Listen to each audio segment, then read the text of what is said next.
लोकसभा चुनाव में भारत पाक हिंदू मुस्लिम के बाद अब फिर से एक बार पाकिस्तान का राग सामने आ गया और पाक का हमदर्द कौन, ये सवाल खुद प्रधानमंत्री ने उठाया है। दरअसल प्रधानमंत्री नरेंद्र मोदी ने उत्तर प्रदेश में चुनावी सभा को संबोधित किया और पीएम मोदी ने बस्ती और श्रावस्ती में विपक्षी गठबंधन को लेकर जमकर निशाना साधा। पीएम ने कहा कि अब पाकिस्तान पस्त पड़ चुका है, लेकिन उसके जो हमदर्द है सपा और कांग्रेस वाले भारत को डराने में जुटे हुए हैं। ये हमें डराते हैं, इनको मालूम नहीं है कि 56 इंच क्या होता है।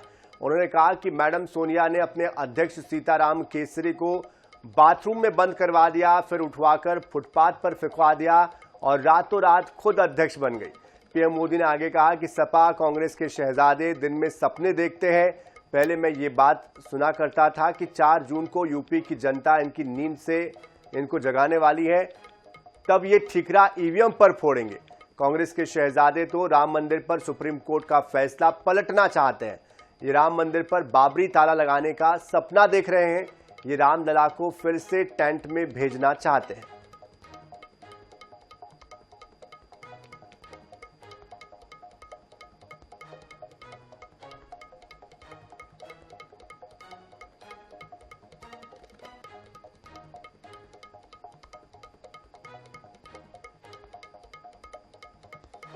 तो विपक्ष पर जमकर निशाना साधा है पीएम मोदी ने और सपा के साथ साथ कांग्रेस की यूपीए की अध्यक्ष सोनिया गांधी को लेकर भी कटघरे में उनको खड़ा किया।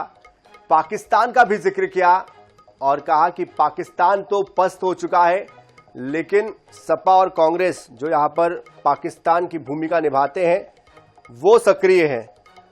ईवीएम का ठीकरा फोड़ने की बात भी उन्होंने कही।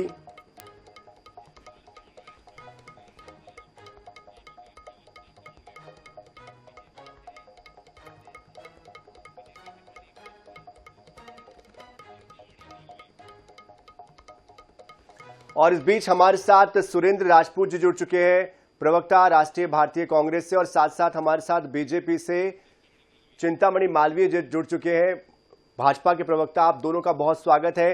सबसे पहले मैं सुनील जी आपके पास से आना चाहता हूं। जिस तरह से पीएम मोदी का ये बयान आया है, सपा और कांग्रेस को निशाने पर लिया है, सीधे सीधे कहा कि पाकिस्तान का रोल आप भारत में अदा कर रहे हैं, क्या प्रतिक्रिया इस पर आप देंगे? प्रधानमंत्री जी, बस यही रुकना है।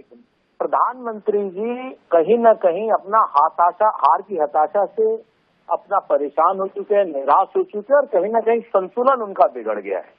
जिस तरीके की भाषा का प्रधानमंत्री जी प्रयोग कर रहे हैं अनुचित है और किसी भी प्रधानमंत्री के लिए अनुचित है। ओछी भाषा है। ओछी भाषा जो है कि किसी भी प्रधानमंत्री के लिए ठीक नहीं होती है। और जिस तरीके की भाषा, अगर पाकिस्तानी हम हैं तो हमारे खिलाफ मुकदमा क्यों नहीं कर रहे हैं? और जिस तरीके से उन्होंने राजद्रोह की बात करी, उन्होंने कहा बाबरी ताला लगा देंगे, तो प्रधानमंत्री जी के खिलाफ राजद्रोह का मुकदमा होना चाहिए, क्योंकि प्रधानमंत्री जी देश की भावनाओं को भड़का रहे हैं। प्रधानमंत्री जी एक सुप्रीम कोर्ट का जो ऑर्डर था उसके लिए जिस तरीके का भाषा को उत्पन्न कर रहे हैं भगवान श्री राम के मंदिर के ताले के लिए, और वो सांप्रदायिक विद्वेष को जो भड़काने की बात कर रहे हैं, वो अपने आप में अक्षम्य अपराध की तरीके से कि सिर्फ एक चुनाव जीतने के लिए, कुछ वोटों के लिए इस तरीके की भाषा का उपयोग प्रधानमंत्री जी के द्वारा कतई अनुचित है। मेरा तो स्पष्ट मानना है कि प्रधानमंत्री जी के खिलाफ केंद्रीय चुनाव आयोग को भी और भारत देश की सरकार को भी कहीं न कहीं एक एफआईआर करनी चाहिए।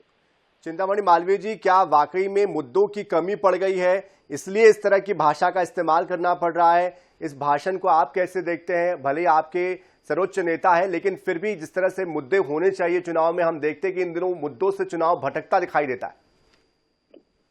देखिए, सबसे पहली बात तो मैं माननीय सुरेंद्र सिंह जी को बताना चाहता हूं कि वो भाषा की मर्यादा और भाषा की गरिमा अपने कांग्रेस के नेताओं को समझाए, दिग्विजय सिंह को समझाए, और बाकी जितने, चाहे वो राम्या हो या मणिशंकर अय्यर हो या अभी जो हमने थोड़ी देर के लिए बाहर निकाल दिया और चुनाव के बाद फिर से ले लेंगे, उनके जो फ्रेंड फिलोसफर हैं उनको सिखाएं कि भाषा की मर्यादा कम से कम प्रधानमंत्री जी को सिखाने की चेष्टा न करें।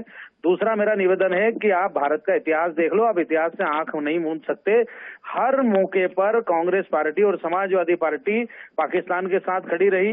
यही राहुल गांधी जी थे यही कांग्रेस पार्टी थी जिन्होंने बालाकोट का जो है साक्ष्य मांगा था, जिन्होंने ये बात की थी कि उरी में ये कैसे हो गया, वो कैसे हो गया, जिन्होंने जो हमने सर्जिकल स्ट्राइक की, उस सर्जिकल स्ट्राइक पर प्रश्न उठाया। आप किसी भी समय देखें, पाकिस्तान ने अंतर्राष्ट्रीय फोरम पर कई सारे बयान जो कांग्रेस पार्टी के बड़े नेताओं ने दिए हैं, उनको वहां पर कोट किया है अंतर्राष्ट्रीय फोरम पर। तो स्वाभाविक रूप से आप किसी भी उसको उठा लें, जहां पाकिस्तान का जो स्टैंड रहेगा वही स्टैंड कांग्रेस का रहता है। और समाजवादी पार्टी तो वास्तव में नमाजवादी पार्टी है, उसको समाजवादी कहना भी गलत है। तो वो तुष्टीकरण की पराकाष्ठा, ये कहना है कि प्रधानमंत्री के पास मुद्दों की कमी है। मैं कहता हूं कि आप अपने घोषणा पत्र में जब लिखेंगे कि हम जो सरकारी टेंडर होंगे, ठेके होंगे, उसमें मुसलमानों के लिए आरक्षण करेंगे, आप कहेंगे कि हम जो है संपत्ति का परीक्षण कराएंगे, निरीक्षण कराएंगे और सबसे पहला अधिकार उसमें मुसलमानों का होगा। जब इस तरह की बातें आप करेंगे, आप तमाम तुष्टीकरण की घोषणाएं करेंगे और फिर अपेक्षा करेंगे कि इन मुद्दों को लाया ना जाए, ये कैसे जनता में नहीं आना चाहिए, ये चुनाव में जनता के सामने क्यों नहीं जाना चाहिए कि कांग्रेस पार्टी जो है वो तुष्टीकरण की पराकाष्ठा कर रही है। और वस्तुतः पाकिस्तान, ये सुविदित तथ्य है कि पाकिस्तान की भाषा और कांग्रेस की भाषा एक होती है। मुझे लगता है दोनों आपस में बात करके ही कोई स्टैंड लेते हैं।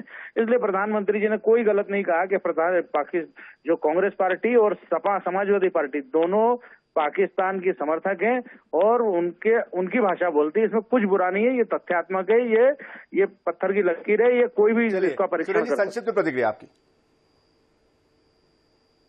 सुरेन जी, तुष्टीकरण कौन कर रहा है?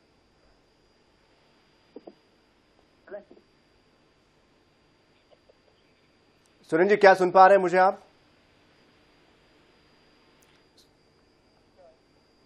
सुरेन जी, क्या आप तक मेरी आवाज पहुंच पा रही है?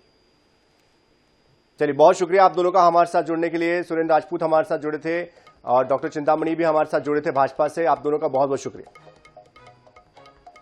तो कुल मिलाकर अब लोकसभा के चुनाव में पाकिस्तान का जिक्र हो रहा है और इसके अलावा साथ ही साथ जो पुराने मामले हैं कांग्रेस से जुड़े हुए, कांग्रेस के जब राष्ट्रीय अध्यक्ष सोनिया गांधी जी बनी थी उस वक्त का जो मुद्दा था उसको भी पीएम ने उठाया है। ईवीएम की भी बात कही है, ईवीएम को लेकर रोना रोने की बात कही है विपक्ष के, और तमाम तरह की बातें उन्होंने कहते हुए जमकर हमला बोला।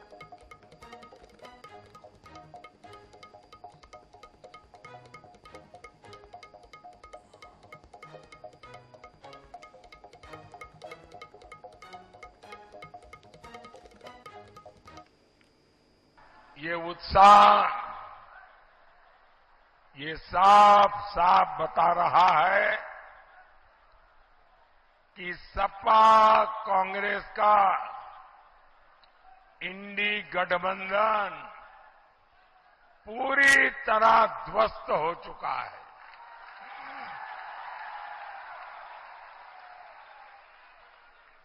पूरा देश एक ही बात कह रहा है, फिर एक बार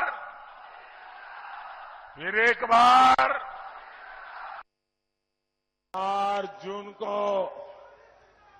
यूपी की जनता इनको नींद से जगाने वाली है और तब ये ठिकरा ईवीएम पर फोड़ेंगे। भाई और बहनों, इंडी गठबंधन की परिवारवादी पार्टियों ने तुष्टीकरण की सारी हदें पार कर दी है। हमारा देश 500 वर्षों से राम मंदिर की प्रतीक्षा कर रहा था।